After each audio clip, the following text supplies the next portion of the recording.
Hi.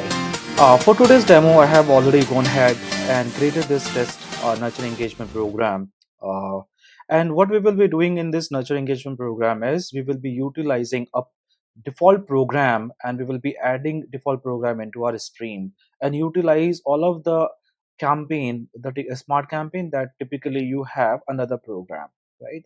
What are the advantage of doing that as compared to doing an individual email?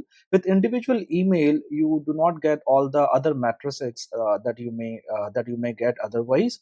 For example, if the person is engaged, or any n number of complexity that you want to add within your program, utilizing all the logic from your campaign, and you can make it more complex. So without further ado, let's see how we can utilize that. I have gone ahead and already created some of this email program pre-built. Essentially, these are the clone of these emails. What I will do is I will quickly add them into the stream of their choice. What I have done is I have created two stream here, stream 1 and stream 2.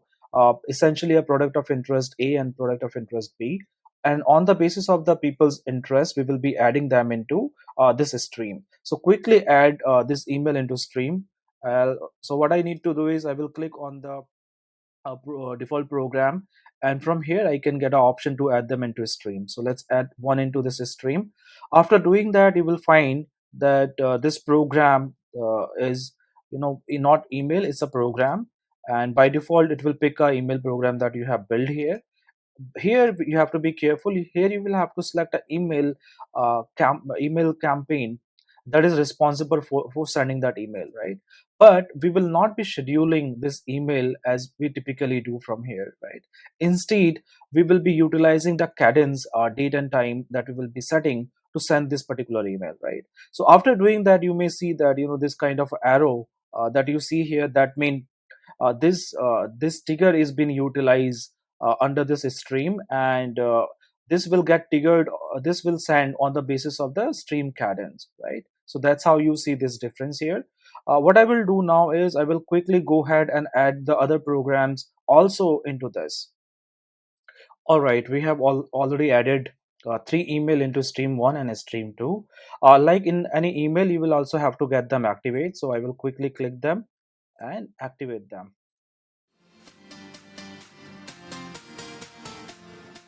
Now we have already add them, and if you go back to any of this program campaign, you should see this arrow here, which mean that it will be sent from the stream cadence. Now what we want to do is we want to set the stream cadence. So what I will do, simply I want this email to be at weekly. So my first cast will be on Monday, and let's say I will want to send them once in a week, and I want it to go at 8 o'clock. uh, One thing that you need to keep in mind, so if you're using default program to create this kind of engagement program, you will not be able to use recipient time zone. So if you notice that recipient time zone is grayed out, right? So let's save it. You will always have to set up a specific date and time. Somebody asked me in my previous video whether we can have different stream and different time or not. Yes, we can have it. We can send maybe product of interest A email going on Monday and product of interest of B going on the Wednesdays. We can have two separate cadence. Let me go ahead and do that here. So you may notice that we have two different stream, and they have two different time available for sending this individual emails from their stream, right? Now you have to decide how people will be get added into your stream. For this, I have added couple of smart campaign here.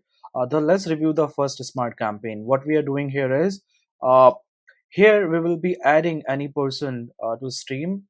Like, you have to decide how they will be get added.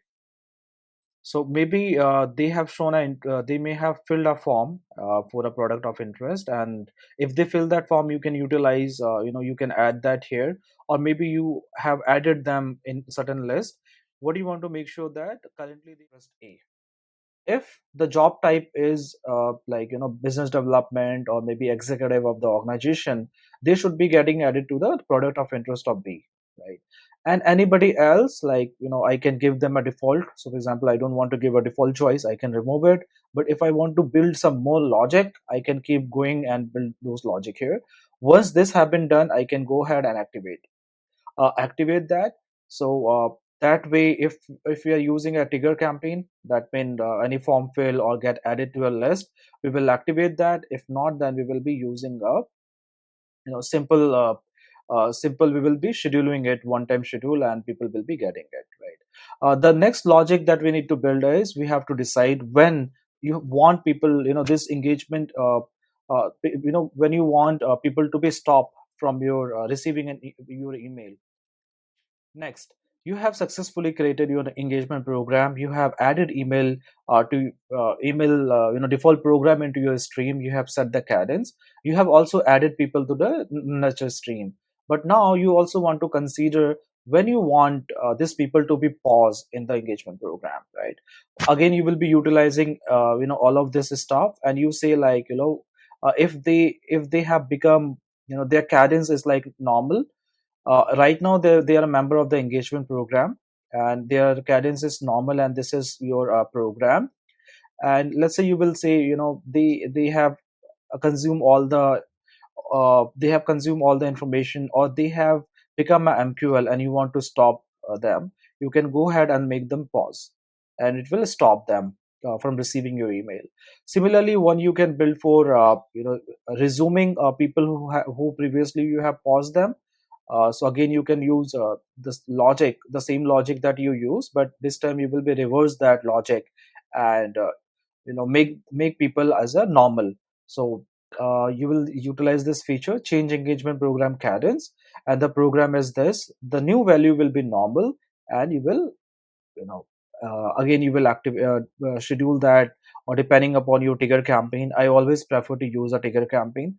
So after you doing that, I will activate it, right? So this is how we learn how we can do it. The last thing that we want to do is we also want to uh, note the influence, like, program success. So what I will do here is, uh, under this particular program, I will see whether the people are part of this engagement program, and their status right now is member, and the program status was changed. Start with this, and their channel type is this. Under the flow step, we will make them as a engage, right? So that's all that I wanted to show you for today's nurture engagement program part 2. I wanted to make it small. That's why I'm trying to go a little faster, because of the limitation that I have. And I hope you enjoyed the video. If you have any question from this particular topic, leave them under the comment. Typically, as soon as I get chance, I reply to your questions. Take care. Bye bye.